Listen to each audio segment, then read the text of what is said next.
Bersama saya Wisnu Nugroho, inilah Beginu. Bukan begini, bukan begitu.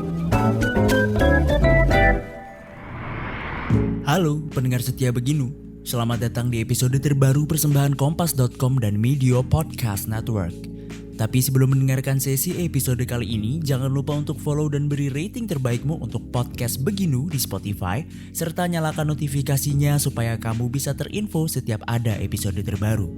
Follow juga Instagram, TikTok, dan Twitter kami di @medio_by_kg_media. Di episode ini, kita akan menyelami kisah Eko Prawoto, seorang arsitek yang menjalani hidup dari desa.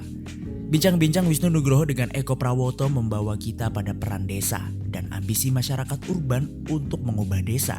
Eko berkisah bahwa kota yang sebaiknya belajar dari desa dan peran keselarasan dengan alam melalui aksi-aksi sederhana dan berkehidupan. Yuk langsung saja kita dengarkan lebih lanjut.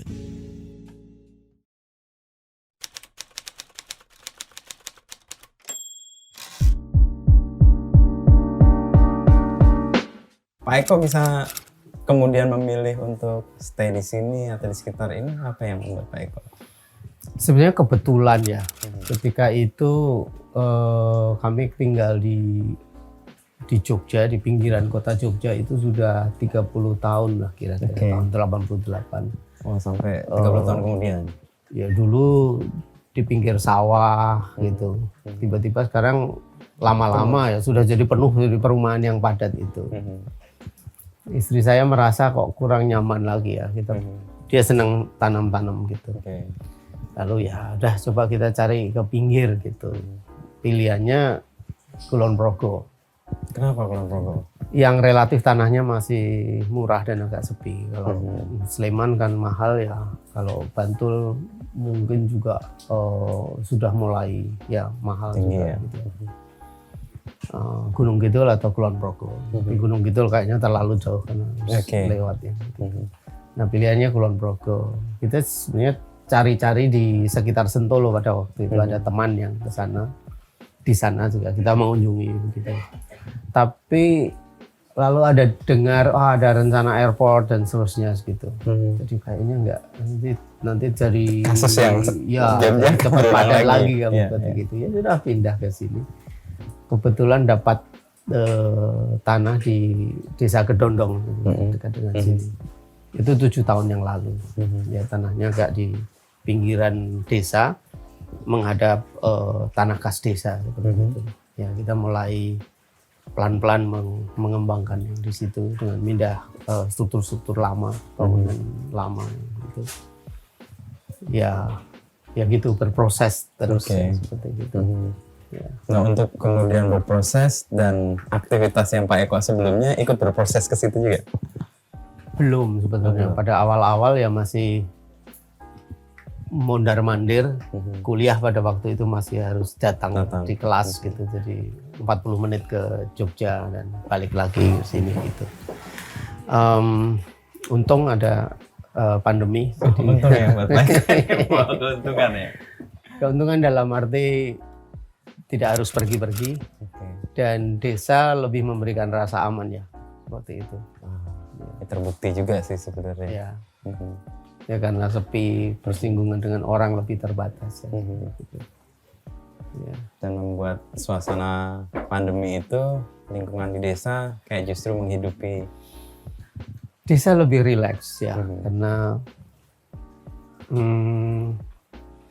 orang desa lebih fisiknya lebih sehat juga gitu karena kerja fisik. Nggak usah disuruh berjemur karena tiap hari sudah berjemur di sawah seperti pasti otomatis ya pagi. Jadi semua anjuran kesehatan sudah dilakukan gitu ya. Ya menjaga kondisi hati senang dan banyak olahraga sudah dilakukan semuanya. Pak Eko mengikuti ritme itu juga pagi ikut berjemur dengan aktivitas fisik. Fisik dalam artian nyapu, saya nyapu gitu. Nah, hal yang menarik yang saya pelajari di desa itu, desa ini sangat sederhana dan kalau kita memutuskan sudah tinggal di desa ya lifestyle-nya mesti menyesuaikan orang desa. Di desa itu tidak punya pembantu seperti yang teman-teman di kota ya seperti gitu. Jadi kita harus melakukan apa-apa sendiri seperti tetangga-tetangga yang lain. Masuk tadi itu. Termasuk menyapu.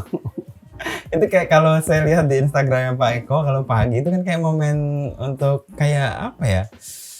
Meditasi, Betul. kesadaran, dapat sesuatu yang Sangat asik. menyenangkan untuk saya. Selain nyapu, ya kita Gerak mengenal lingkungan, melihat irama alamnya, dan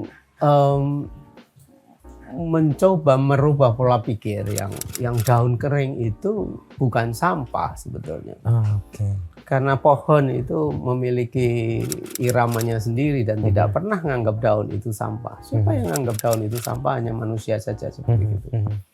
Ya, saya mencoba dengan itu sambil belajar mengakrabi itu, mencoba membuat sesuatu Dengan daun-daun dengan yang daun itu. dianggap sampah itu. Nah, sehingga sedikit menggeser pemaknaan daun itu bukan sampah tapi art materials gitu Ya, ya. Jadi kita bisa Jadi karya, jadi sesuatu gitu, yang membuat walaupun kita. sementara.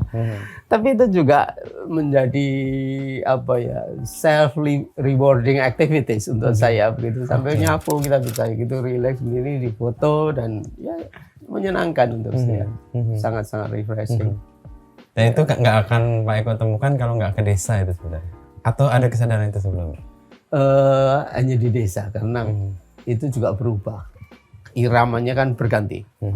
Kadang-kadang pohon ini, mahoni yang banyak yang gugur hanya periode tertentu, tapi kemudian ada nemu pohon ini daunnya ini dan seterusnya. Itu ya semacam mengakrabi, menyapa alam di sekitarnya. Tapi juga kebutuhan dengan menyapu itu, lalu kita melihat kalau ada pertumbuhan rayap di rumah ini jadi tahu begitu. Ya, Karena kalau lama nggak nyapu, tiba-tiba rayapnya sudah Naik, naik ya. gitu.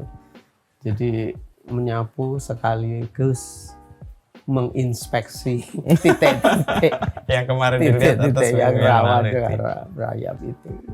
Tadi Pak Eko menyebut kan tinggal di desa dengan lifestyle yang seperti orang desa, dan itu kemudian menemukan iramanya gitu ya. Susah nggak Pak Eko untuk switch ke situ ya? Karena kan kayak generasi saya nih punya mimpi-mimpi urbannya kan pulang ke desa, hidup dengan bayangan itu mungkin. Ya karena niatan awalnya memang untuk belajar sebetulnya.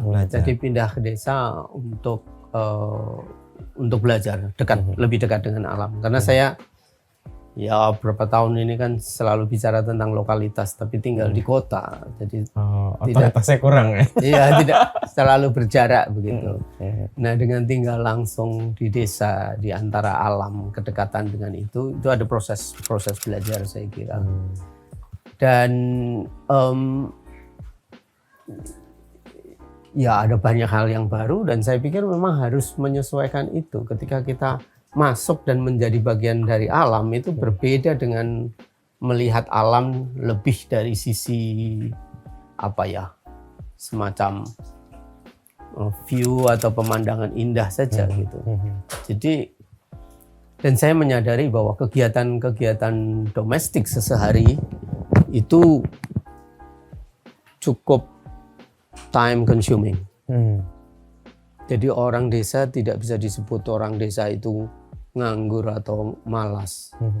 Banyak sekali kegiatan yang harus dilakukan sendiri, dan itu membutuhkan waktu banyak. Entah perkara kayu bakar, entah perkara air, entah perkara membersihkan dahan-dahan, daun-daun, dan ya banyak kegiatan yang lainnya itu. Dan belajar di desa itu Pak Eko terapkan juga untuk bidang ilmu yang Pak Eko tekuni selama ini. Ada take and give-nya atau justru mendapat? Saya masih belajar saja. Jadi menerima banyak hal untuk membuka kesadaran-kesadaran yang baru, untuk menjadi lebih otentik, untuk tidak romantik, dan tidak melawan hal yang besar dari alam itu gitu. Itu mungkin perubahannya itu. Dan orang desa muncul itu ya, authenticity-nya. Saya kira orang desa karena hidup bersama dengan alam sudah sejak dulunya. Dia tidak pernah mengeluhkan tentang alam ya. Itu saya kira menerima alam dan hidup di dalamnya itu sudah yang built in itu, embedded kesadaran itu gitu.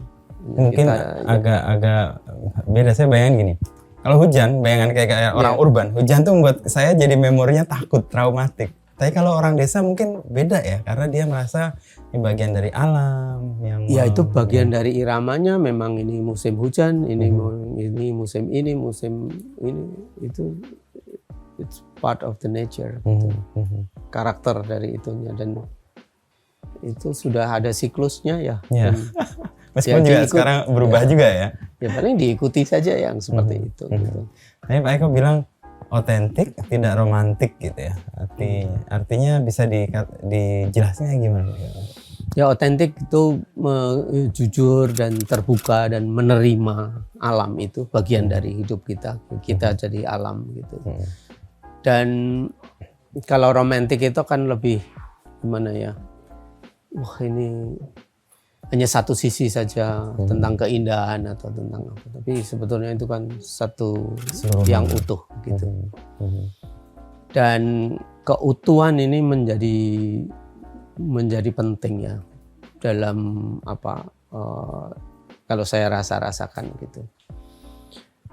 Kita yang membangun kehidupan modern yang artificial itu banyak hal yang belum selesai. Jadi lingkarannya itu tidak tertutup gitu. Masih ada bolong-bolong dan itu meninggalkan hubungan-hubungan yang belum selesai, seperti misalnya sampah dan limbah dan itu. Tapi alam itu sendiri sempurna ya.